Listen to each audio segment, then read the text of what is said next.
Salve Maria! Salve Maria! Sejam bem-vindos ao nosso podcast.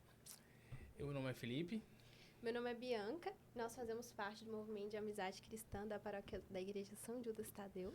Nossas reuniões acontecem todos os sábados, a partir das 17 horas. Venham participar conosco. Então, hoje nós estamos com uma convidada muito especial, ela que é fundadora da obra missionária Novo Cenáculo, pregadora e artista sacra e proprietária do ateliê São José, Amanda Dias. Amanda, seja bem-vinda. É um prazer tê-la conosco aqui hoje. Amém. Agradeço vocês pelo convite, tá bom? Pela oportunidade. Deus abençoe todos vocês também. Amém. E assim, a gente queria que você falasse um pouquinho, né? De quem é Amanda, além de pregadora, fundadora da obra Novo Cenáculo, artista agora também, né? A gente queria que para você, quem é Amanda hoje? Amanda é uma filha de Deus, muito amada por Ele, né? Além de trabalhar com a arte sacra, né? Com pintura, vela de cera de abelha e tantas outras coisas, também na evangelização, mas muito mais do que uma pregadora, do que uma artista sacra, Amanda é uma filha de Deus. Uma filha de Deus que tem tentado amar, né? Amá-lo e amando, levando outras pessoas para que possam também amá-lo. Acho que se pudesse colocar uma identidade, Amanda é filha de Deus. Quem é Amanda? Uma filha de Deus. Amanda, é engraçado você falar isso, que tem uma frase de Santo Agostinho que eu gosto muito, que você deve até conhecer, que diz assim: eu tenho medo da graça que passa e eu não percebo. E assim, eu acho que muitos jovens, assim como eu, um dia pensaram que essa graça era uma oportunidade aí qualquer da vida, que a gente não podia deixar de passar. Só que aí chegou um dia que eu entendi que, na verdade, essa graça que Santo Agostinho falava era a presença de Deus, né? E aí, a gente queria saber como foi que você entendeu, assim, percebeu essa graça? Como foi que você entendeu que Deus era o centro da sua vida? Olha, quando Santo Agostinho ele fala assim, tenho medo da graça que passa sem que eu perceba, a palavra graça na teologia vem trazer para nós a presença habitual de Deus, a presença santificante. Ou seja, a presença palpável do Senhor na nossa vida. E como Agostinho também, às vezes a gente passa a nossa vida toda Deus se manifestando, né, através de tantas outras realidades a nós, mas Deus tem passado despercebido. E na minha vida, assim também, né, não tão diferente como Agostinho, a minha vida também, por muito tempo, né, 18 anos, 17, 18 anos da minha vida, Deus passou despercebido. Eu costumo dizer que o jovem ele está em busca do sentido de vida. E quando nós encontramos com Deus, nós encontramos com tudo. Parece não, de fato é. Quando nós vivenciamos experiência com Deus, trouxe sentido aos questionamentos da nossa alma. Então, 17 para 18 anos de idade, eu tive essa experiência de encontrar com a misericórdia, né? O Evangelho diz para nós sobre o encontro, sobre resgate. Então, muito jovem, né? Às vezes eu costumo brincar nas minhas pregações, gente, eu tenho 28 anos de idade, mas eu sou jovem, né? Eu sou jovem. Então, assim, um coração jovem que encontrou com Deus, que encontrou o sentido de vida de 18 anos de idade. Eu falava assim, quando eu estava no mundo, acho que a gente vai ter essa oportunidade de falar sobre isso aqui. É curiosidade de muita gente, né? Pelo fato de escutar algumas pregações minhas. Mas, assim, eu falava que, olha, eu acredito que, na verdade, eu estava profetizando de forma inconsciente, né? Mas eu falava assim, olha, diante da realidade de vida que eu vivencio hoje, acredito que eu vou morrer de 17 a 18 anos, eu já vou morrer, não vou aguentar mais.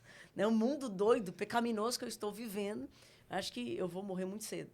Mas eu já estava profetizando a graça da morte do mundo, a morte de mim mesma para viver para Deus. A morte daquele ser humano velho que precisa Exatamente. morrer para que a gente, de fato, perceba a graça, né? Exatamente. E, assim, tem o nome, né? Ateliê São José.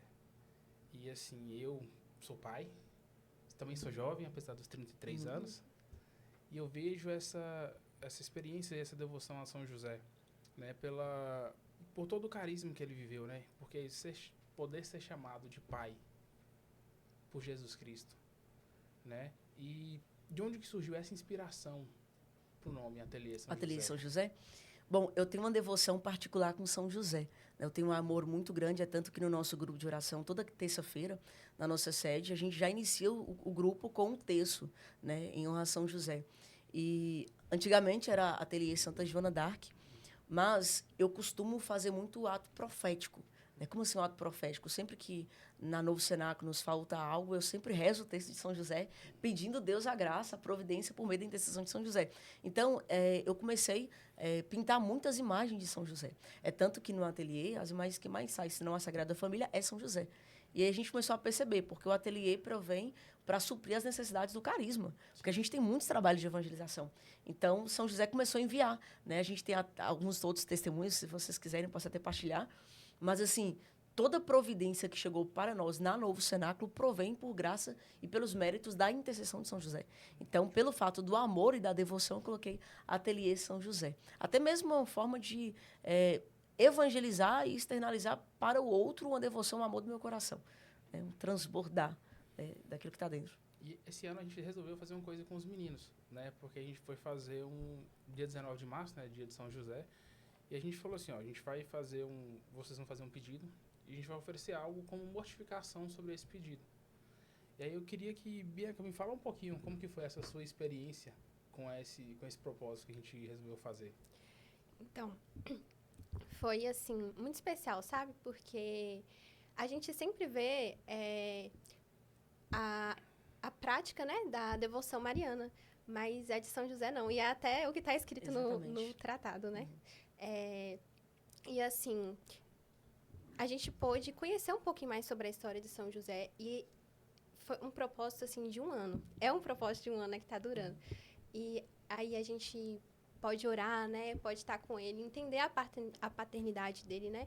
E, assim, é aquela questão de que nós nos aproximamos ainda mais de Maria e de Jesus, porque é a família, né? Então, assim, nós também, além disso, a gente ofereceu como abstinência uma fruta e, assim, mortificação, né? E isso também é importante, né? Para a gente poder aprender a entender a vontade de Deus para a nossa vida e não só a nossa, né? Porque muitas vezes nossa vontade, assim, sobressai a vontade de Deus e a vontade de Deus é muito maior do que a nossa e melhor para a gente também, né? Você falou sobre a questão de São José, sobre a paternidade, vocês dois, né? É interessante porque enquanto vocês falavam, me veio muito forte no coração. Eu tive a imagem, a figura da paternidade muito desconstruída pelo fato da minha história de vida. E eu percebo que Deus ele me curou muito a figura paterna por meio da paternidade de São José. É tanto que eu tinha uma certa resistência com esse nome pai, em todos os sentidos. Eu tinha uma resistência e, querendo ou não, quando você tem uma dificuldade ou um trauma, uma ferida numa figura física, você sempre vai transferir para uma figura espiritual.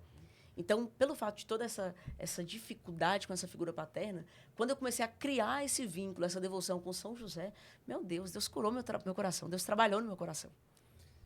E justamente por isso que a gente vem falar sobre São José, logo desse momento que você me falou, que até os 17, 18 anos, era uma Amanda e ali passou a ser outra. E qual que foi essa influência familiar que você recebeu antes disso? Como que foi sua iniciação? Olha, às vezes a gente tem como referência pessoas que estão distantes, né?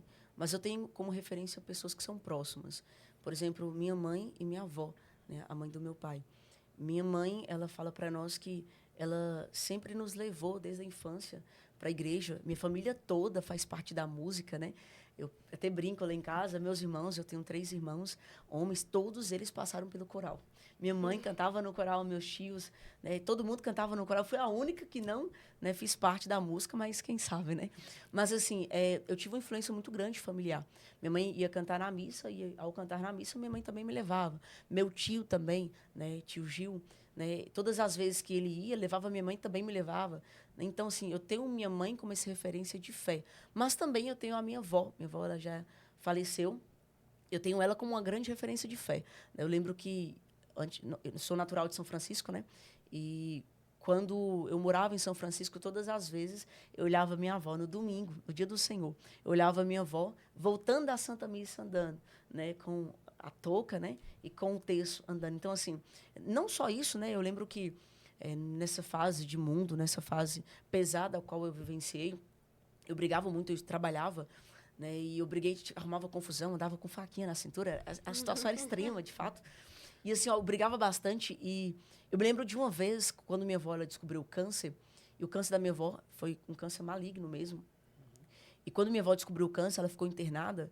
Eu lembro que eu tinha acabado de brigar naquela empresa que eu estava trabalhando. Terminei lá, fui pro hospital visitar minha avó. E assim que eu cheguei, minha avó estava rezando o texto. Minha avó falou assim: Amanda, eu estou rezando por você.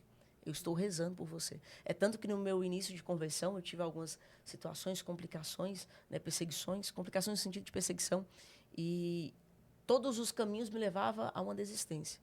E no momento de oração, eu falei assim: olha, vó Ana, o nome dela, dona Ana, vó Ana, eu prometo que eu não vou desistir por senhora. Claro que hoje eu não desisto por Deus, né, mas uma caminhada imatura no início. Mas eu falava: não vou desistir por senhora. Por quê? Ela era a minha referência de fé.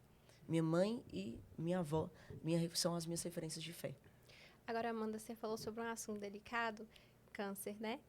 E você postou nos seus stories recentemente, né, que tinha uma possibilidade de um diagnóstico de câncer. Como que foi isso para você? Bom, querendo ou não, quando se traz uma desconfiança de um câncer, é muito desafiador. Eu gosto de falar que Deus é um Deus que gera desconforto no nosso coração. Às vezes, nós precisamos sentir o barco balançando para a gente perceber o tamanho da nossa fé. E eu tenho um grande problema na questão do intestino, né? Estômago. Sim. Muita inflamação, muitas dores, enfim, náuseas. Tem algumas coisas que eu como que eu começo a dar náuseas. E aí eu fui procurar um médico. E aí a médica, né? Uma médica muito boa, por sinal. Muito, muito boa, extremamente boa mesmo. Ela falou para mim, uma das suspeitas, ela colocou algumas suspeitas, síndrome do intestino irritável, enfim, outras. Mas uma das grandes suspeitas poderia ser o câncer, né? No câncer no intestino. Justamente porque está muito já normal Sim. para os jovens o câncer no intestino. E quando ela falou, eu confesso que eu fiquei um pouco assustada. Eu fiquei um pouco assustada. Fica, porque né? como que não fica assustada? E eu segurei um pouco as lágrimas, e na hora que eu segurei as lágrimas, assim que eu saí do consultório, ela veio, né, se aproximou, e ela sabia que eu prego, né, ela me conhece. Falaram de mim para ela. E aí ela falou assim, no finalzinho, eu tinha saído do consultório, ela veio para mim e assim: Amanda, eu fiquei sabendo que você é muito devota de Nossa Senhora. Se apega a Nossa Senhora. Abraça a Nossa Senhora, se apega a Nossa Senhora e confia nela. Né? Seja bem-vinda. Né? E força. Quando ela falou seja bem-vinda, para quê, meu Deus?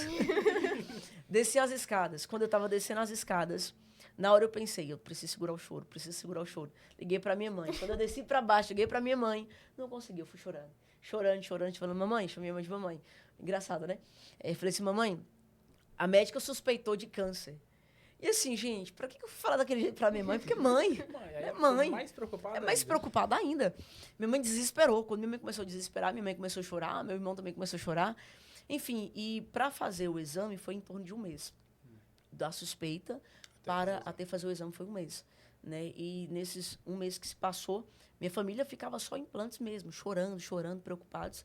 E eu fui partilhar isso com as minhas amigas, elas foram lá em casa, né, rezar por mim. Regis, Carol, Camila, elas foram rezar por mim, partilhar. E o tempo todo eu estava confiante em Deus, né, porque eu sempre lembro de Padre Pio. Padre Pio sempre teve a convicção: não, a oração que eu preciso fazer é para o outro, né, os benefícios é para o outro. Para mim, eu preciso pedir minha santificação. São Padre Pio tinha essa convicção enraigada na sua alma. Então, eu pensava: eu vou rezar, né, mas assim, faz a sua vontade, Jesus. Aí depois fiz os exames, graças ao bom Deus, não foi o câncer, né? Hoje a gente continua no processo de investigação, né? Recentemente agora eu fiz 25 exames, né, em 2 semanas, mas pelo que parece a doença celíaca, né? Deus abençoe que não seja, mas que seja feita conforme a vontade dele. Mas, né, teve essa grande suspeita. E ainda mais por já ter passado isso na família, né? Então, porque não tem jeito, a gente lembra de tudo que passou. Exatamente. Né? E assim, lembrando desses momentos, e você falou que até a própria família ficou bem ressentida. O que mais te marcou neste momento? Uma coisa que você falou assim: nossa, é a primeira vez que eu sinto isso aconteceu, por quê? 2 coisas. A primeira coisa que me marcou é a importância de ter uma família. A importância de ter um lar. Porque, diante de tantos discursos por aí de fidelidade, a gente só percebe que, de fato, aqueles que são na nossa vida, quando o sofrimento nos bate à porta. Nós só podemos titular aquele que nos ama, de fato, quando o sofrimento nos bater à porta. E aí, quando o sofrimento nos visitou, é a hora que eu pude perceber. Como nunca, como tantas outras vezes, né? Que minha mãe se manifestou seu amor por mim. Mas, assim, nesse momento eu pude perceber como minha família me ama. Como meus amigos me amam. Como é bom ser amada. E o segundo sentimento, que foi para mim o mais marcante de todos, né? A vida, ela é passageira. Eu preciso ter intensidade, né? Eu falo em algumas pregações, né? É uma frase de Saulo Barbosa, o doutor Saulo Barbosa: se poupar é se perder. Se poupar é se perder. Todas as vezes que eu começo a poupar, a minha intensidade de vida, eu estou, de fato, me perdendo no meu caminho, me perdendo naquilo que Deus ele tem para mim. Então, assim, esse processo, esse momento me ensinou que eu tenho que ser intensa. Eu tenho que ser intensa na minha oferta de vida para Deus, eu tenho que ser intensa na evangelização, eu tenho que ser intensa na forma de amar. Né? O amor, ele é atual, é para hoje. Eu brinco, assim, eu falo, eu tenho um pequeno problema com dormir, sabe? Tenho uma ligeira dificuldade em dormir. E não gosto de dormir. E aí, estudando e tal, aí eu fazia conta. Gente, se eu dormir 8 horas por dia, quando eu tiver 40 anos, eu vou ter dormido 13 anos na minha vida. O que eu posso fazer nesses 13 anos? E aí eu falei, não, dormir não dá certo. E justamente por isso, porque vinha de querer fazer muitas coisas, de fazer as coisas de maneira intensa realmente, né? De dedicar-se àquilo que está fazendo. E por falar assim em dedicação ao que está fazendo, como foi o marco para sair daquela Amanda de 17, 18 anos e chegar nessa Amanda hoje, de 20 e poucos anos? O testemunho. 20 e poucos anos. Deus, ele se esconde nos extremos. Sim. O mesmo Deus que se esconde nos extremos é o Deus que também nos resgata nos extremos. Eu tinha um sonho no meu coração. Eu falava bem assim para minha mãe e para o meu irmão, né, Júnior. Eu falava assim, eu gostava muito de assistir Padre Fábio de Mello. Hoje mesmo eu estava pintando, escutando dele. Eu falava assim, um dia eu quero pregar o evangelho. No mundo extremo que eu estava, saí de um mundo de drogadição, fumava muita maconha. E, além de fumar muita maconha, né, também bebia bastante. Né, acabava misturando droga também com álcool também. Brigava muito, todas as festas que eu ia. Era muito difícil, quase impossível eu ir nas festas e eu não arrumar uma confusão. Né, eu fiz capoeira, imagina só. Voadora, amava. Já saía de casa Já preparada. saía de casa preparada. Né? Então, assim, aquilo que até então era numa roda, no jogo de capoeira, eu comecei a externalizar. E, como eu falei para vocês, eu tive a imagem, a identidade, a figura paterna desconstruída pela ausência do meu pai. Né? As nossas primeiras referências são os nossos pais e as nossas mães. Então, assim, eu cresci sem essa referência. E, pelo fato da ausência paterna, eu carreguei muito remorso no meu coração do meu pai. Eu Você carreguei acha que muito ódio. essa questão da bebida e do álcool era uma revolta em relação a ele? Todos os extremos esconde algo. Todo extremo, todo excesso esconde uma fuga, esconde uma carência. Meu pai, ele provém também de vício de alcoolismo. Os irmãos do meu pai também veio do vício do alcoolismo. Hoje meu pai, ele encontrou com o nosso Senhor, né? Hoje ele prega o evangelho e tudo mais. Mas assim, minha família também veio do alcoolismo, né? Tem pessoas da minha família que morreram pelo alcoolismo. Enfim, então assim, cresci com essa revolta no coração e nós morávamos em São Francisco. A gente começou a passar necessidade, a gente veio para Montes Claros. E em Montes Claros, como eu falei, fui fazer aula de capoeira, comecei a estudar, comecei a namorar. E o jovem, quando começa a namorar, começa a querer descobrir o mundo. Né? Comecei a namorar com um rapaz, e esse rapaz, ele era usuário de droga. E aí, namorei só 2 meses, 2 semanas, na verdade. Né? E aí, depois comecei a namorar com outro rapaz, me tornei uma dependente emocional desse rapaz, amava muito ele. E finalizei esse relacionamento. O jovem, quando ele vivencia a experiência do primeiro relacionamento, e, sobretudo, quando vem o término do relacionamento, ele quer mostrar. Né, a forma de externalizar a sua carência, ele quer mostrar que está em cima, o tempo todo, né, que está sobressaindo na vida.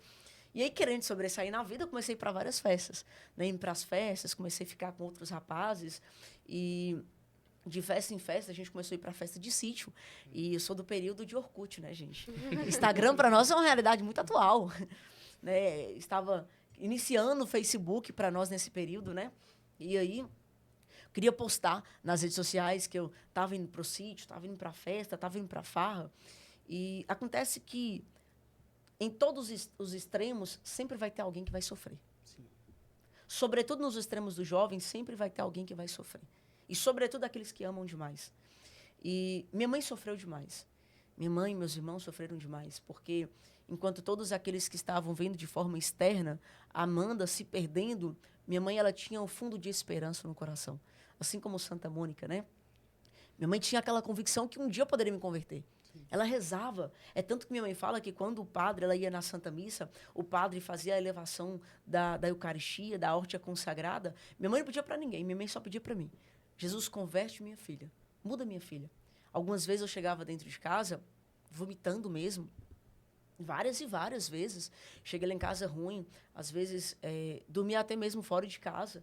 Né? Eu me lembro de um dia que eu fiquei tão doida que eu fui para uma praça, porque eu não podia chegar lá em casa, estava muito ruim. A gente foi dormir numa praça. Tinha que curar então, um assim, pouquinho antes de chegar em casa. eu tinha que curar um pouco antes de chegar em casa. Então, assim, algumas Então, outras vezes... A importância, né, de te preocupar com ela também, né? De Sim, como ela sim, se sentir sim. em te ver desse jeito. Porque, no fundo, às vezes a gente pensa assim, olha, meu filho está nos extremos e eu falo, e ele não percebe. Mas, de forma consciente ou inconsciente, aquilo que você planta no coração dele, um dia vai regar. Certeza. Então, assim, minha mãe, ela falava assim, Amanda, você precisa mudar. Minha mãe, era uma forma de minha mãe dizer assim, olha, Amanda, eu te amo. Eu não quero que você continue a situação extrema que você está. Eu quero que você levanta, que o chão não foi feito para você. E aí, com muita insistência, né? Enfim, para dar uma resumida, fui para esses extremos aí e também levei outras pessoas. Quando um jovem ele encontra com Deus, ele leva outras pessoas para que possa também encontrar com Jesus. Aquilo que foi a samaritana. No poço de Jacó, João capítulo 4, ela vivencia uma experiência, ela vai levar para o povo da Samaria. Porém, o jovem, quando ele está se perdendo, ele vai levar outras pessoas para o fundo do poço. Eu comecei também a levar outras pessoas para o fundo do poço, familiares, amigos. E aí, eu me lembro que no domingo, eu queria ir para uma festa. Minha mãe não queria deixar eu ir para uma festa, até porque minha mãe achou droga comigo. E foi uma fase, um período na nossa casa que foi muito difícil, né? Justamente porque eu acho que não é desejo do coração de ninguém, sobretudo de uma mãe, de encontrar droga com o filho. E quando minha mãe encontrou essa droga, minha mãe perdeu toda a confiança em mim. Parece que eu tinha cravado uma faca nas costas de minha mãe, no peito de minha mãe ali. Mas mesmo assim ela continuou esperando. Mesmo assim ela continuou acreditando. E aí no domingo, minha mãe falou, e algumas vezes até agredia minha mãe fisicamente, brigava com ela. E minha mãe falou assim, Amanda, você não vai para essa festa. Eu falei assim, eu vou sim para essa festa, porque eu queria muito ir para aquela festa. Jovem, né? Fui para aquela festa, jovem, né? Fui para aquela festa, num calor da emoção. E aí, minha mãe, ela conta, que ela até pede para contar no testemunho, que quando eu entrei dentro do carro, um carro rebaixado, cheio de nóia, só o fedorzão, a fumaça, só o fedor de maconha. Quando eu entrei dentro daquele carro, minha mãe dobrou os joelhos no chão e ela deu um grande grito. Eu gosto de pensar que aquele grito de minha mãe era como se fosse o grito do coração de Bartimeu no caminho de Jericó. Jesus, eu não aguento mais, tem compaixão de mim. Minha mãe ela começou a gritar, Jesus, eu não aguento mais, faz alguma coisa. Tira a minha vida ou tira a vida de minha filha, porque eu não suporto mais. Aquilo ali, muito mais do que um grito externo, era um grito de uma alma que sofria. E aí, toda oração, sobretudo quando é uma oração de uma mãe, Deus, ele gosta de se movimentar.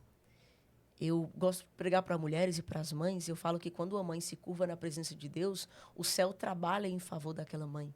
Né? O que fez Santa Mônica, suplicando pela conversão de Santo Agostinho? Isso, dobrar os joelhos no chão. Né? Enfim. E aí minha mãe dobrou os joelhos no chão. Quando minha mãe dobrou os joelhos no chão, ela gritava, Jesus, eu não aguento mais. Fui para essa festa, e nessa festa eu bebi muito, muito mesmo. Arrumei uma confusão por conta de um ex-namorado, acabei com aquela festa, deu polícia. 9 horas da noite, doida, muito ruim mesmo. Cheguei na porta de casa. Quando eu chego na porta de casa, estava minha mãe, meus 3 irmãos. Minha mãe falava assim comigo, Amanda, faz alguma coisa. Eu não aguento mais, muda de vida. E aí minha mãe chorando. Nesse dia, infelizmente, eu tive que passar por um processo de cura interior para trabalhar a cura mesmo disso, porque sempre me doeu muito.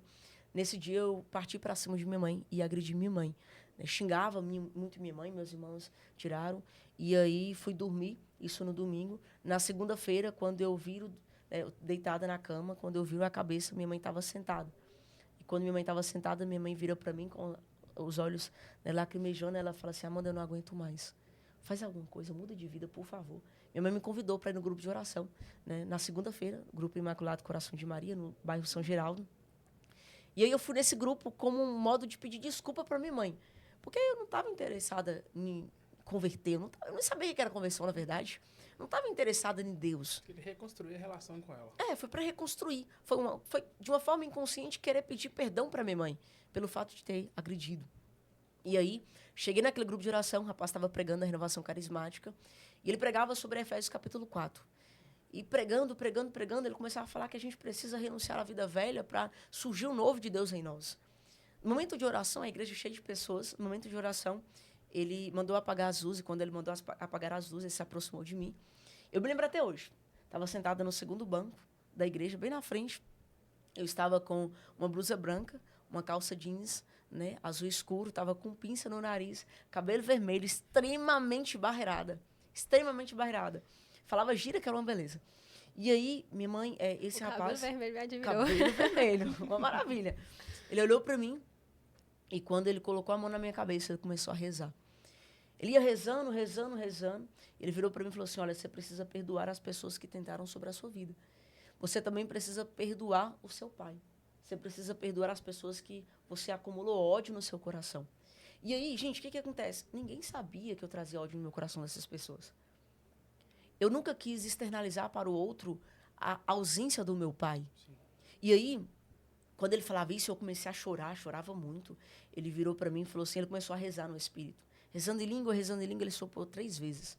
Quando ele soprou 3 vezes no meu ouvido, ele falou assim, receba a efusão no espírito. Gente, foi uma experiência tão sobrenatural que, de fato, ultrapassa a natureza humana. Ultrapassa a nossa limitação enquanto seres humanos. Eu comecei a chorar, chorando, e do nada, entre aspas, porque nunca é do nada, eu comecei a rezar no espírito, comecei a rezar em língua. Imagina só, uma pessoa chegar do estado, do contexto de vida que estava, dentro da igreja, não sabia nem o que é oração em língua, gente. É difícil até pra gente que está dentro da igreja, manter a espiritualidade. É difícil até para aqueles que estão dentro da igreja. Não entendia o que é oração em língua, eu comecei a rezar no espírito. Fui rezando. E aí eu pedi a Deus uma coisa só. Pedi a Deus para poder me tirar daquele estado que eu estava. E naquele dia eu vivenciei uma experiência tão profunda com o amor de Deus, tão profunda com a misericórdia, que eu vivenciei algo no meu coração que eu nunca tinha vivenciado até então. Né? Aquilo que diz a palavra Cânticos, capítulo 3, versículo 4, eu encontrei quem meu coração ama, segurei e não o largarei. Naquele momento, naquela experiência com Deus, eu encontrei quem o meu coração ama. Eu encontrei com o sentido da minha existência humana, que é o próprio Jesus. E a primeira coisa que eu larguei foi as amizades, larguei a droga. A primeira coisa que eu fiz foi esse compromisso. Eu não quero mais usar droga, eu não quero mais fumar um baseado. Enfim, não quero usar mais nenhum tipo de droga. E aí, o segundo mês, mas ainda continuava bebendo. No primeiro mês de conversão, porque eu falava assim, não tem problema não, só não vou me embriagar, não vou encher a cara, mas eu vou continuar bebendo. Porém, a gente percebe que quanto mais você vivencia uma experiência com Deus, mais Deus vai te pedir algo. Sim. No meu primeiro mês de conversão, eu comecei a rezar. Indo na missa, toda quarta-feira, todo domingo eu ia na missa. Tinha vezes que eu ia de manhã e à noite também, comecei a rezar rosário. Tinha vezes que eu rezava 2 rosários um dia, 8 terços. Porque eu estava com sede de Deus. Estudava a palavra, minha primeira Bíblia. Estudava a palavra, degustava a palavra. Pegava o catecismo, a vida dos santos, porque eu estava sedenta de Deus. Aí, no meu segundo mês de conversão, eu falei assim, olha, ganhei 1 litro de uísque de presente. Presente bom o povo não dá, não, né? Não. Ganhei 1 litro de uísque de presente. Quando eu ganhei aquele litro de uísque, eu já não queria mais beber. Eu peguei aquele litro de uísque e falei assim para minha mãe, olha, a partir de hoje, nunca mais eu coloco uma gota de álcool na minha boca, se não for a Santíssima Eucaristia na espécie do vinho. Peguei, entreguei para minha mãe e falei assim, coloca na carne. Tempera a carne com esse vinho. De lá para cá tem 9 anos que eu nunca mais bebi uma gota de álcool, não fumei mais um baseado, não fui para essas festas. De lá para cá eu encontrei a finalidade da minha juventude.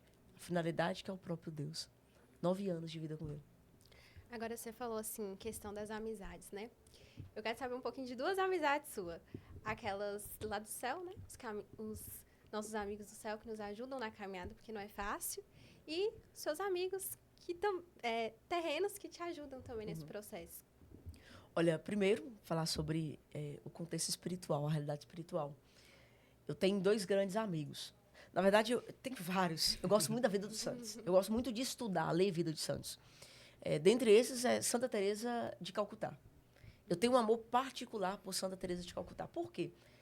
A minha avó foi uma das pessoas, né, depois da minha mãe e dos meus irmãos, foi a pessoa que eu mais amei na Terra. A pessoa que eu mais amei na vida foi a minha avó, né, Dona Ana, que faleceu pelo câncer. E ela é uma idosa, né? E todas as vezes, assim que eu iniciei meu processo de conversão, eu penso que Madre Teresa, porque os santos, eles que nos escolhem. Madre Teresa me escolheu. Eu lembro que, nos meus primeiros meses de conversão, eu encontrei uma foto de Madre Teresa. Eu nunca tinha visto até então, não conhecia. Eu vi uma foto de Madre Teresa com a rosa, né, vermelha nas mãos e sorrindo. E eu vivenciei uma experiência muito profunda com Deus com essa imagem. Depois de lá, eu comecei a criar, porque eu tinha muita saudade da minha avó. Então, eu consegui matar a saudade da minha avó, entre aspas, por meio da devoção de Santa Teresa de Calcutá. E também a Novo Cenáculo tem ela como baluarte, né? E tem um livro dela que chama Venha, Seja Minha Luz, que é os escritos dela. E, para mim, foi um dos melhores livros que eu já li toda a minha vida, né? Já li bastante, mas esse, em específico, foi um dos melhores que eu já li toda a minha vida. E esse livro ele me ajudou muito em algumas áreas da minha vida. Sobretudo na fundação da Novo Cenáculo e também na realidade de alma mesmo, sabe? E outro, São Francisco de Assis. É meu santo de devoção. Tenho um amor particular por São Francisco de Assis.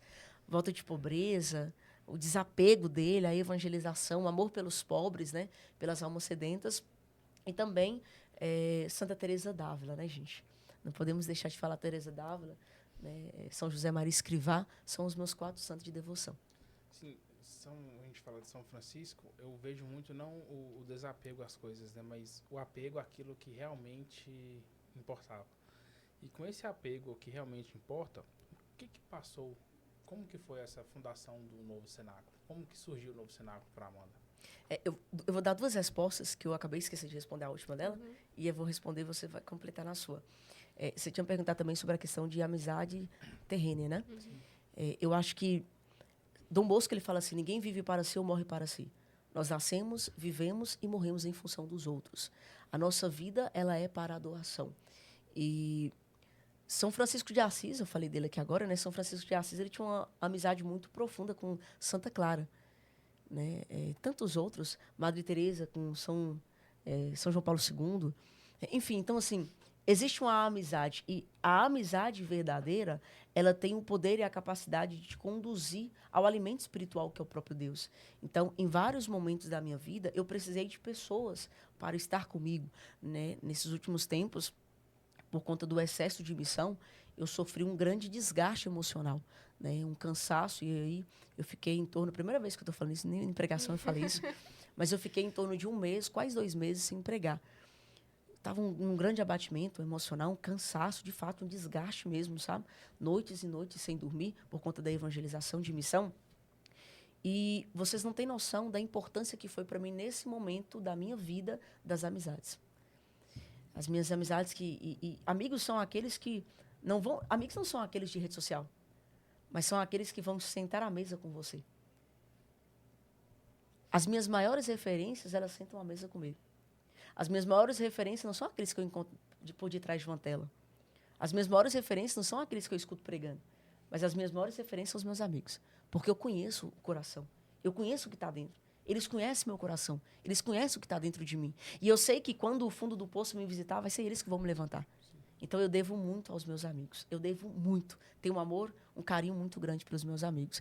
E agora, respondendo sobre a fundação da Novo Cenáculo.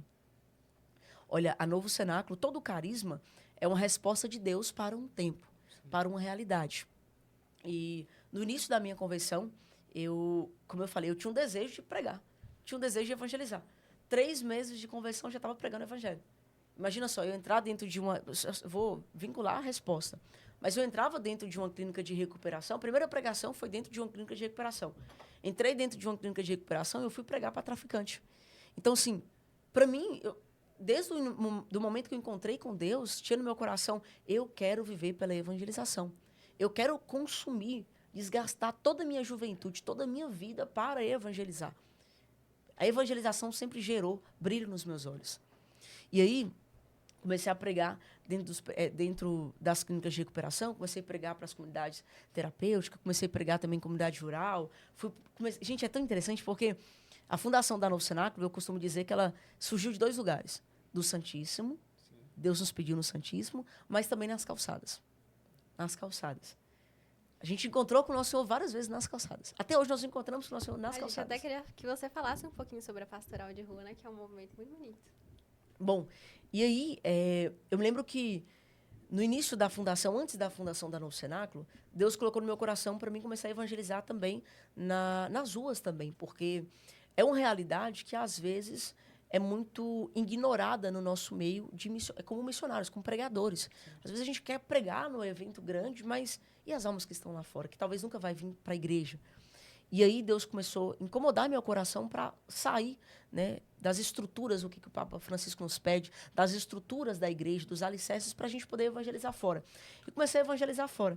E aí eu lembro que a gente queria, hoje não existe mais, né, mas lá no lixão, no antigo lixão, tinha algumas casas mesmo de lona, de algumas famílias que moravam lá. E todas as vezes que eu ia pregar na comunidade rural, eu passava na frente, eu sempre ficava me sentindo incomodada.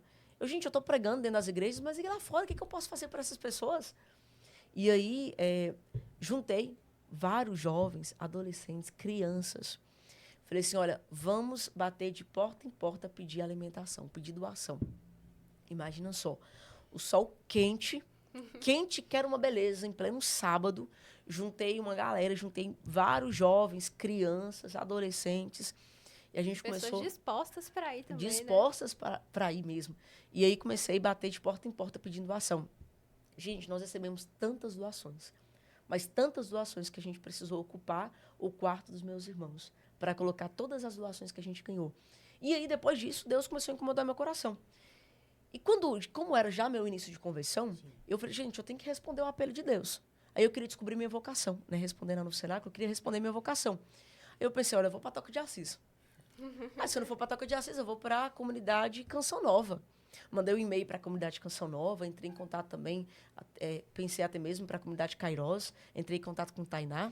Enfim, queria servir de qualquer forma. Estava com sede de querer servir. E aí, foi quando eu entrei para o quarto. Quando eu entrei para o quarto, eu comecei a pedir a Deus a graça de uma experiência nova. E aí, nessa experiência nova, lembrando que a primeira vez que eu fui pregar, para confirmar, Deus me deu a palavra lá em Marcos, né? Ide por todo mundo e pregar o evangelho a toda criatura. Então, para mim, sempre ficou muito marcado esse ide, o anúncio do evangelho. E aí, no meu quarto, rezando, eu falei assim, eu fui muito ousada, por sinal. Eu gosto de ser ousada, né? Uma característica minha. Eu falei assim, Jesus, eu quero uma experiência ainda maior, redobrada de Elias e de Eliseu. Muito maior do que eles. Dobrei os joelhos no chão e eu fui rezando o Espírito. Meu corpo começou, parecia que ia cair de um lado para o outro. E aí eu escuto uma voz. Falando comigo 3 vezes. Eu te quero pregando, eu te quero pregando e eu te quero pregando. Quando eu abri os olhos, eu levei um grande susto. Porque até então eu nunca tive vivenciado essa experiência, né, de escutar de Deus uma voz, uma palavra dele. E aí, quando eu escutei, eu abri os olhos, assustada, e me caiu no coração o entendimento que Deus me queria em mundos claros. Foi quando eu procurei o sacerdote, o padre Elano, dos premonstratenses, né? Quando eu procurei ele, eu comecei a passar para ele, falei tudo que Deus colocou no meu coração. E aí eu comecei a falar para outras pessoas. E essas pessoas começaram a confirmar a vontade de Deus enquanto carisma. E aí começou a surgir a Novo Cenáculo. E na capela Deus nos deu esse direcionamento. Olha, nós somos gerados em Pentecostes. E ao ser gerados em Pentecostes, Deus está pedindo para a gente poder anunciar. Começamos a anunciar dentro dos presídios, a gente começou também a anunciar dentro de lugares da prostituição. Né? Várias e várias vezes a gente entrou no lugar de prostituição para falar de Deus, né? Faz parte também da pastoral de rua. E não só, né, nessas realidades, mas também outros eventos. Enfim, nós temos hoje 8 anos de fundação, pela graça de Deus. E assim, falando de outros eventos, esse ano teve PHN, mais uma edição. Como que foi essa sua experiência com o PHN? Olha, o PHN para mim é sempre uma experiência única. Porque não pelo fato de toda a estrutura do PHN, do evento em si, de todo o nome que o evento tem, mas eu olho para o PHN, a importância que ele tem na minha vida, justamente pelo conceito de Deus que criou-se em mim por meio do PHN. É tanto que, várias e várias vezes, eu já fui no PHN antes de me encontrar com Deus.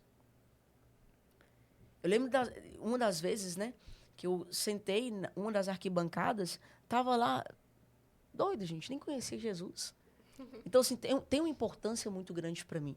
Né? Todas as vezes que eu vou pregar, foi o 3º ano que eu preguei no PHN, todas as 3 vezes que eu preguei no PHN foi uma grande responsabilidade. A responsabilidade de, um dia eu estava sendo plateia, e hoje eu volto, não para ser mais plateia daqueles que escutaram falar, mas hoje eu volto para levar a experiência que eu encontrei, que eu vivenciei.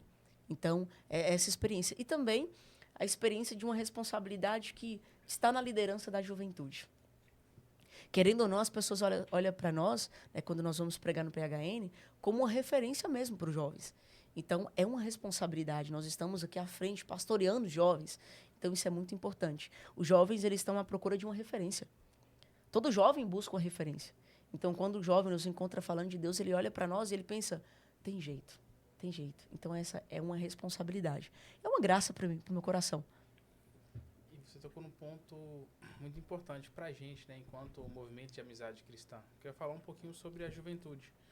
Como você vê a juventude hoje dentro da igreja? O que você vê que ainda falta e o que melhorou muito em relação à participação da juventude dentro da vida missionária mesmo? Eu acho que esses eventos que têm acontecido na nossa região, não só na nossa região, mas enquanto Brasil mesmo, é muito importante para o resgate dos jovens. Muitos jovens estão sendo resgatados e foram resgatados por meio de um evento. Então, é muito importante. Mas, às vezes, o jovem ele se deixa muito levar pelo calor da emoção. Primeira vez que eu preguei no PHN, eu falei bem assim, olha, de nada adianta chorar, repousar, espernear e não mudar de vida. Tem que encontrar com Jesus. Tem que encontrar. Porque nós estamos buscando, por exemplo, vocês, enquanto MAC, não só MAC, AC, tantos outros encontros de jovens, nós estamos indo para encontrar com Deus. Nós não estamos indo para encontrar com os nossos amigos. Os amigos são importantes, mas o crucial de tudo, a finalidade, é o encontro com Jesus. Então, assim, às vezes, eu olho para os jovens e eu percebo que falta uma entrega maior dos jovens para Deus.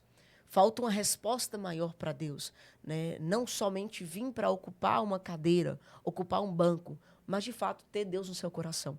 Porque o que vai nos levar para o céu não é o banco que você ocupa. O que vai levar você para o céu não é a Bíblia que você carrega, né, embaixo do braço, né? Mas o que vai levar você para o céu é o seu amor com Jesus. É o seu amor também pelos sacramentos, é a sua vivência com Deus. Então, falta os jovens uma entrega maior, uma oferta maior.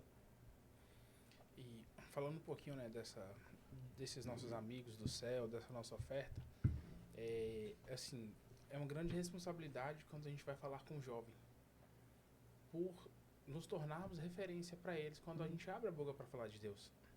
E aí vem aquela preocupação, a minha vida precisa ser mais reta ainda, porque eu estou sendo muito observado, né? Então, com as grandes missões, as grandes responsabilidades também vêm. E poucos dias atrás, nós fomos agraciados, né? Eu estava numa quarta-feira comum, estava trabalhando, meu telefone tocou, e eu falei, gente, eu não conheço esse número, não posso atender agora. O telefone continuou tocando, aí eu atendi. Era para que o MAC fosse receber as relíquias de Beato Carlo Acutis. Que maravilha. E aí eu falei assim, você vem buscar? Eu falei, claro. Como que não? Como que não? Como que eu vou falar assim, não, pode entregar para outra pessoa, não vai não. E foi assim uma experiência fantástica, porque eu tinha sentado com minha esposa e conversado sobre o nosso chamado. Será que é pra gente estar realmente evangelizando a juventude, se a gente está no lugar certo, se a gente não está? A gente parou porque de vez em quando a gente faz essas reflexões para saber, é aqui realmente que Deus me quer? Aí ele mandou a resposta, né? A gente recebeu e nós pudemos ter esse momento do MAC com Carlo Acutis. E foi assim uma experiência que a gente não consegue explicar e falar sobre. É uma forma de Deus nos dizer, olha, vocês estão no caminho certo. Sim. E quando a gente está no caminho de Deus, a gente encontra muita gente que nos ajuda. Os nossos verdadeiros amigos, eles nos ajudam. Só que tem muitas pessoas também que vão tentar fazer o possível para que a gente não continue. E como que você lida com essa experiência hoje? Duas questões que eu vou conseguir responder nenhuma só.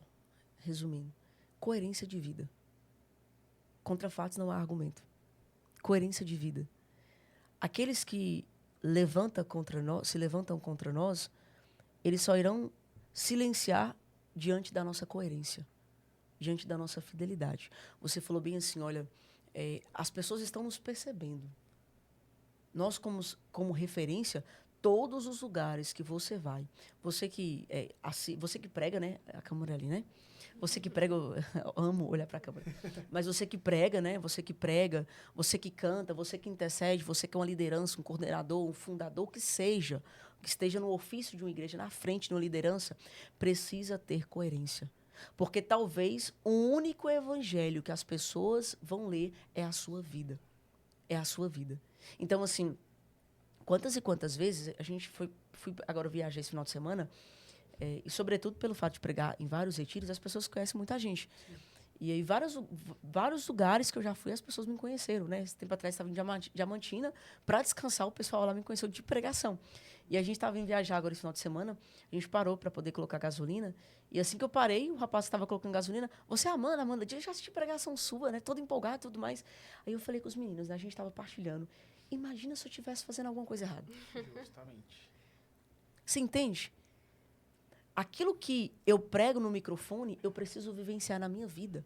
Porque não faz sentido eu chamar o outro para encontrar com Deus se eu não encontrei nos meus atos, se eu não me encontrei na vida ordinária, no meu dia a dia.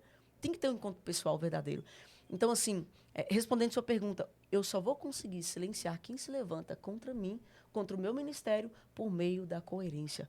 Porque, querendo ou não, nós iremos encontrar pessoas no nosso caminho que irão bater de frente com aquilo que nós estamos fazendo. Faz parte da nossa vida. Meu 3 meses de conversão, eu já comecei a enfrentar uma perseguição. Imagina só, se a minha experiência com Deus, de fato, não tivesse sido por meio dele mesmo. Sim.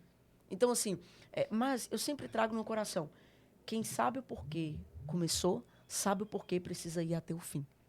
Diante de uma perseguição, se eu tenho convicção de quem eu sou, se eu tenho convicção de quem Deus é, se eu tenho convicção daquilo que Deus tem para mim, então não importa o que o outro vai falar. Porque, gente, quantas e quantas vezes, já tiveram vezes que desligaram meu microfone quando eu estava pregando? Só para vocês terem noção. Quantas e quantas vezes que eu ia pregar, não posso falar isso no podcast, né? Entrar em detalhes, mas quantas e quantas vezes eu fui proibida de pregar em determinado lugar por conta de perseguição. Entende? Mas eu vou deixar de fazer a vontade de Deus porque pessoas se levantaram? É aquela coisa, né? A salvação é individual. A salvação é individual. A salvação é individual. Eu preciso fazer a minha parte. Eu preciso fazer a minha parte. Né? E uma coisa errada também, às vezes a gente quer bater de frente com quem nos persegue. Você não precisa se justificar diante de uma perseguição. Deus te justifica. Se você, de fato, tem um amor a Deus, se você, de fato, tem uma vida reta, se você tem convicção do que Deus tem para você, Deus te justifica. Deus te justifica. Deus te responde. Assim, é porque quando a gente fala, né, a palavra, ela motiva. Mas o que, de fato, arrasta é o exemplo. É o exemplo. Sempre é o exemplo. Então, não tem jeito. Porque minha boca tem que falar realmente aquilo que está cheio o coração. Então, se as pessoas nos verem falando algo e vivendo o outro... Imagina só que tristeza que é para um coração, para uma alma. Vamos supor, eu estou pregando aqui. Você que está assistindo minha pregação, você conhece, você sabe que aquilo que eu estou pregando é mentira porque eu não vivencio na minha vida. Você está escutando aquela pregação o tempo todo e está pensando, mentirosa, mentirosa. Aquele sentimento o tempo todo, eu não quero... Acaba que o outro vai se fechar para a palavra porque você não vive a palavra. Nós começamos a limitar a experiência do outro com Deus. Então, assim, gente, eu acho que o maior sofrimento, a maior tristeza do nosso coração precisa ser a mentalidade que, se eu não viver aqui, no final da minha vida, Deus vai dizer para mim assim, olha, afasta de mim porque eu não te conheço. Que tristeza que é isso. Afasta-se de mim porque eu não te conheço. Por mais que é difícil viver, que a gente possa tentar. É engraçado você falar isso, porque esses dias eu vi um post no Instagram, né, falando de uma experiência bem semelhante, que é aqui na Terra mesmo, quando a gente vai na Santa Missa e não pode comungar Jesus. É uma experiência muito semelhante. Então, assim, eu acho que quem não está preparado para isso, né, tem que olhar e refletir para a vida, porque a gente não sabe o dia nem a hora. Exatamente, exatamente.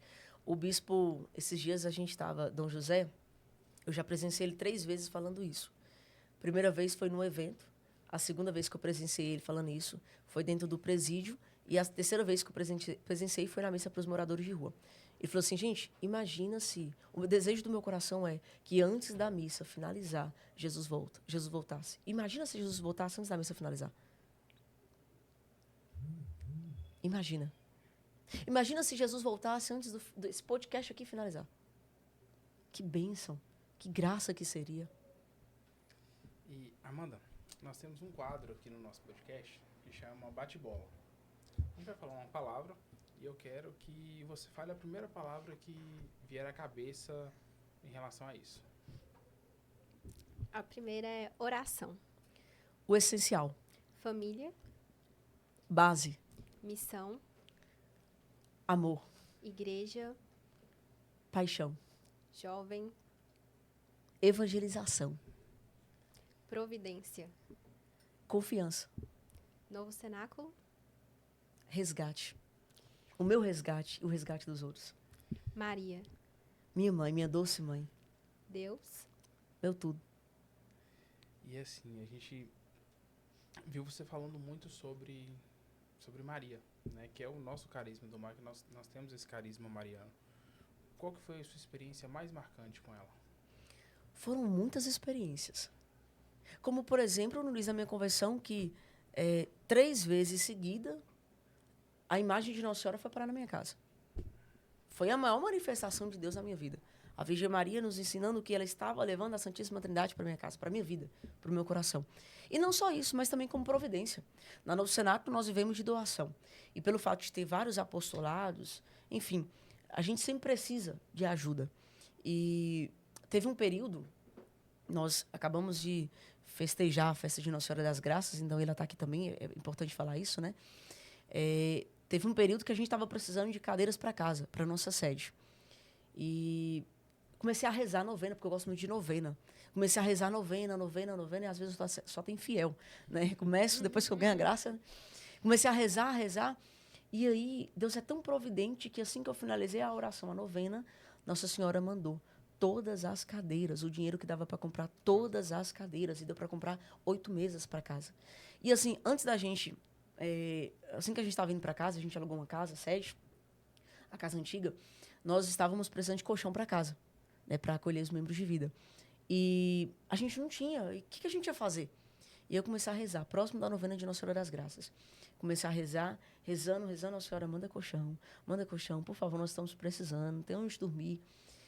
No dia da novena de Nossa Senhora das Graças, o dono de uma fábrica de colchão conseguiu meu WhatsApp, mandou uma mensagem para mim, não sei como, mandou mensagem para mim, porque a gente nem estava divulgando. Eu fiquei sabendo que você estava precisando de colchão.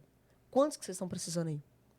Chegou lá em casa, ele depois pediu o endereço, perguntou quantos que a gente estava precisando, e assim que eu falei, ele mandou, né, todos os colchões que a gente estava precisando para casa. Aí no final ele falou bem assim, ó, Nossa Senhora das Graças que mandou te entregar. Tudo que a gente estava precisando na nossa casa, tudo. E um testemunho recente, pelo fato de viajar praticamente todos os finais de semana para a missão, nós estávamos precisando de um carro para casa. E quem vive de providência sabe que é impossível um carro para casa. É impossível. Lucas capítulo 1, versículo 37. Para Deus nada é impossível.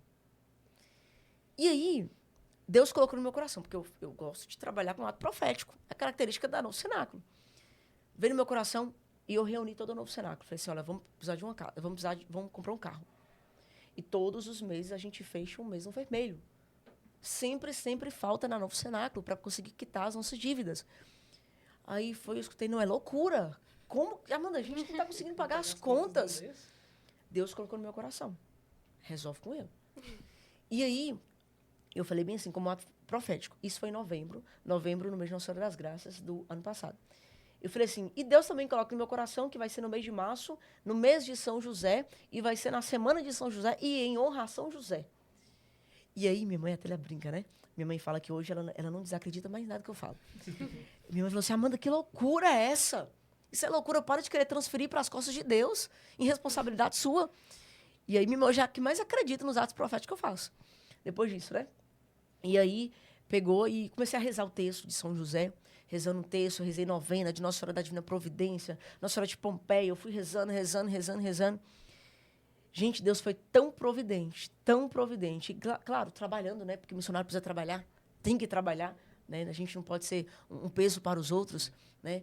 E aí, trabalhando. Gente, só para vocês terem noção, já tiveram madrugadas, várias e várias madrugadas que eu passava a madrugada trabalhando mesmo, fazendo vela de cera de abelha, pintando imagem. Tiveram algumas vezes que Jéssica é uma outra, né, membro de vida lá da Novo Cenáculo. Tiveram vezes que Jéssica presenciou que eu estava chorando em casa. De madrugada chorando, cansada. Cansada, porque cansa. Trabalhar o dia todo, missão, à noite, madrugada fora, trabalhando. E aí, cada lágrima que escorria dos meus olhos, eu falava, é o carro, é a providência do carro. Deus começou a mandar providência, pessoas para poder comprar imagem, para comprar vela. Enfim, comecei para as missões e nas missões as pessoas estavam doando para mim, Amanda. Deus colocou no meu coração, a gente vai, nas missões a gente não pede nada. A gente só pede a gasolina e a alimentação. E as pessoas falam assim, Amanda, Deus colocou no meu coração que esse dinheiro para poder te dar e tudo. Enfim, quando foi em março, na semana de São José, o que acontece? Veio um anúncio de um carro. E era o carro que eu queria. Carro bonito. Bonito, simples para missionário. Bem simples para nós missionários, é um Siena. E aí, na semana de São José, eu falei assim, é do Joelhena e mais de São José. Eu falei assim, São José, por favor, providencie. Não me deixa passar vergonha, não. Por favor, que eu contei para todo mundo que vai ser na semana de São José. Não me deixa passar vergonha. Rezando. Meu irmão fala, Amanda, tem um anúncio aqui de um carro. E aí, Deus foi tão providente que o valor do carro era o valor que a gente tinha, né? Na verdade, faltava uma quantidade, porque era pouca, muito pouco. Sim. E aí, eu entrei em contato com o rapaz, e o rapaz que vendeu o carro para nós, ele é missionário, né? E o carro ele foi consagrado a São José. Nossa! Né? O carro foi consagrado a São José. O nome dele é Felipe. Ele falou bem assim para mim, né? Depois que eu fui correr atrás dele. Mas é outro, viu, gente? Não foi eu dessa vez, não. Não. E aí ele chegou, ele falou assim, Amanda, e ele me conhece, né? E por sinal eu já andei, ele já me trouxe de uma missão. Do Texto dos Homens. Ele é do Texto dos Homens. Ele me trouxe de uma missão nesse carro. E esse carro era um carro de missão para ele. Ele voltava das missões. Ele falou assim, Amanda, eu estava rezando o texto de São José.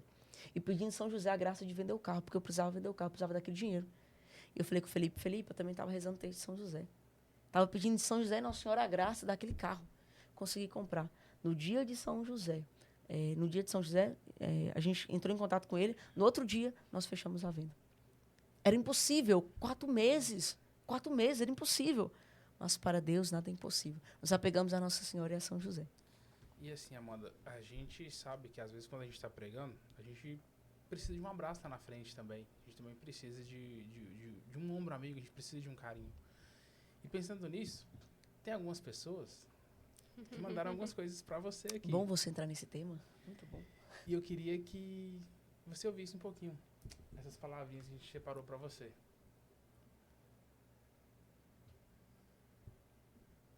Estou passando aqui para te agradecer por tudo que você já fez por mim.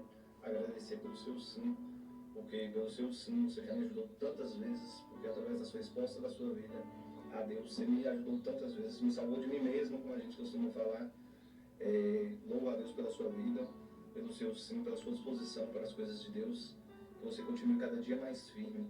Obrigado por tudo, amo muito você, beijão. Difícil definir amor em poucas palavras, na verdade, difícil definir amor, mas a Amanda tem uma marca de Cristo muito profunda nela, um chamado muito especial, e ela sempre disse sim nos convites desse chamado, ela sempre disse sim para o chamado de Jesus, então eu tenho certeza que foi uma noite muito especial aí com ela, porque ela não retém, ela espalha, ela contribui, ela partilha, ela ama, ela cuida, e para mim é uma graça muito grande ter a Amanda na minha vida, a da minha família, tê-la como amiga, como inspiração, como irmã de coração. Te amo. Falar da pessoa de Amanda é uma grande alegria para mim. Eu, como vocacionada da Novo Cenáculo, posso dizer que somos muito felizes em tê-la como fundadora. Eu quero te dizer que você é uma grande referência para mim na caminhada. Louvo a Deus pela sua vida. Amo você. Oi, Amanda, é uma honra estar aqui participando desse momento, dessa homenagem para você. Você é uma referência para mim de fé, perseverança, também de vida missionária, viu?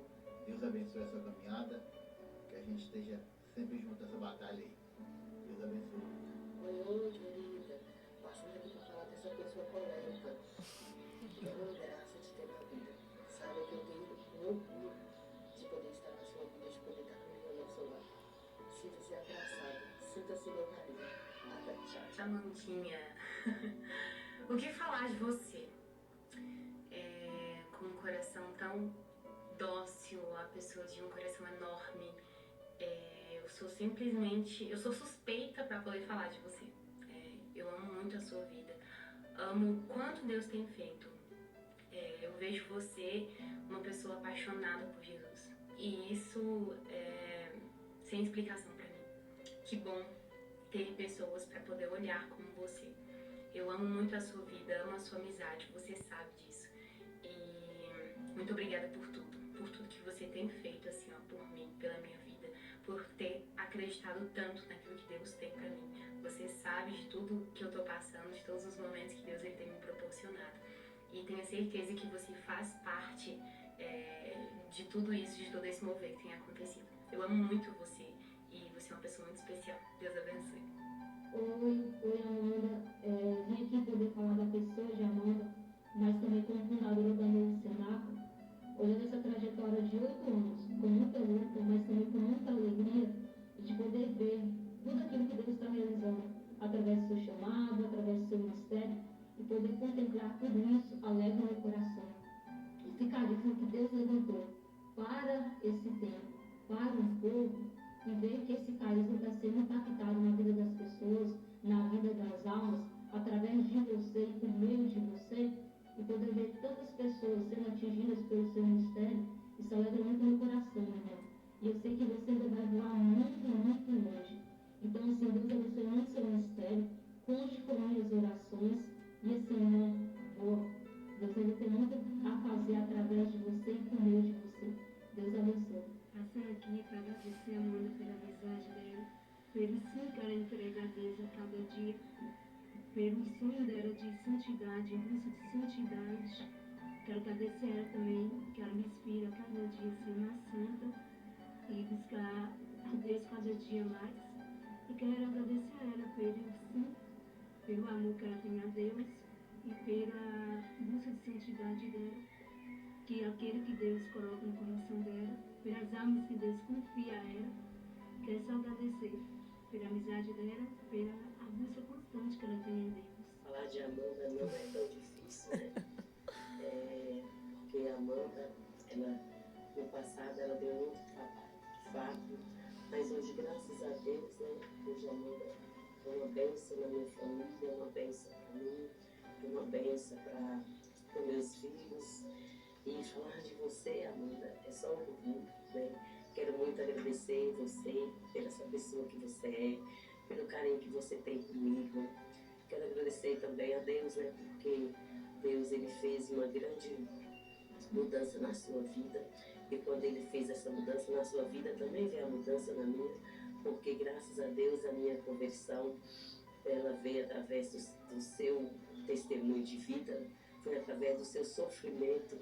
Foi aonde que você sofreu tanto, né, que esse sofrimento também fez com que eu reconhecesse o amor de Deus, que eu reconhecesse que Deus, de fato, ele está do nosso lado, né, e por isso, por muitos motivos, eu caminho junto com você, na nossa caminhada cristã, e quero sempre caminhar. Estou aqui para te agradecer muito, muito obrigada, viu, filho? Te amo.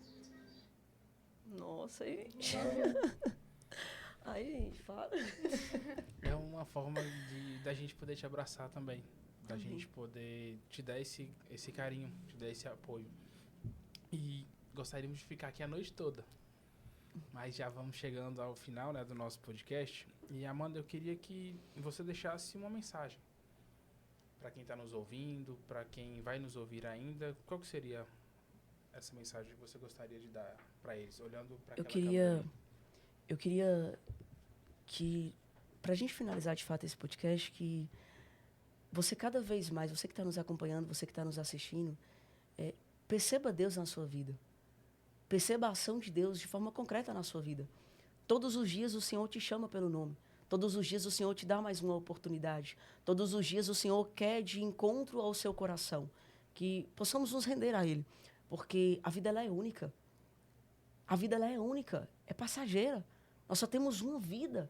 E essa vida que nós temos, ela precisa ser ofertada. Uma vida apaixonada tem que ser uma vida ofertada. Tem que ser uma alma ofertada. Que possamos gastar os nossos dias, gastar a nossa juventude, gastar tudo que nós temos, amando a Deus. Que se for para eu ser lembrada de alguma coisa aqui na face da terra, que seja por alguém que amou a Deus. Que seja por alguém que amou a Deus. Que a única lembrança que o outro possa ter a respeito de mim, quando escutar a palavra Amanda Dias, que seja a lembrança, aquela que amou a Deus. Ótimo.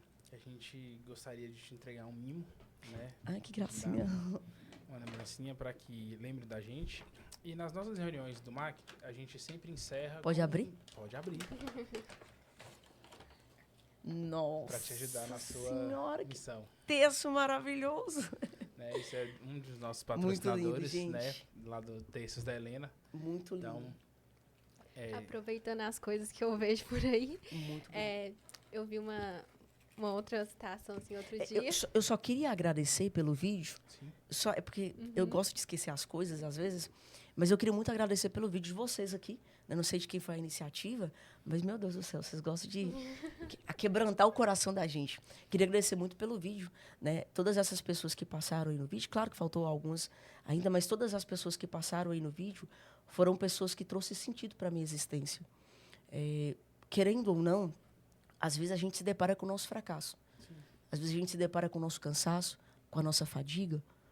E todas as vezes que eu me deparei com o meu cansaço, todas as vezes que eu me deparei com o meu desânimo, sempre, todas essas pessoas que passaram aí na tela foram aquelas que me apoiaram, foram aquelas que levantaram as mãos. Olha que interessante, olha que forte. Todas as vezes que eu pensei em desistir, não de Deus, mas da vontade de Deus. Porque eu nunca pensei em desistir de Deus, mas da vontade dele, sim. Todas as vezes que eu pensei em desistir da vontade de Deus, sempre eu olhei para essas pessoas, cada uma delas em especial, que passou nesse vídeo. Foram elas que me animou. E disse assim, vai com tudo, vai com tudo. Então, eu amo muito cada um, de forma particular. Eu amo muito e eu devo muito a vocês. Assim, a gente deve muito aos preceitos de Deus, né? São as coisas que acontecem porque acontecer. E uma dessas coisas era ter você aqui com a gente. Tá? Nós somos muito gratos pela tua presença, por poder partilhar um pouquinho da sua história conosco. E gostaríamos de deixar, né, com você um pouquinho da história do MAC. Quando a gente encerra nossas reuniões, é até o nome do nosso podcast, né? Ligados por Cristo. Que é o nosso grito de guerra. Que eu costumo falar com os meninos. Lá dentro enquanto a gente está lá reunido, é muito bom. Mas a batalha realmente ela começa na hora que a gente sai lá de dentro. Que a gente volta para nossa realidade, a gente volta para nossa vida, que é quando a gente é forjado de fato, né? Quando a gente tem que viver aquilo que a gente está falando. Então a gente encerra a reunião com esse grito. E gostaríamos de encerrar nosso podcast de hoje com esse grito também. A gente fala ligados, você responde por Cristo. Por Cristo, tá bom. Ligados. Por Cristo. Ligados. Por Cristo. Ligados. Por Cristo. Até mais, gente. Até o nosso próximo episódio. Prontinho?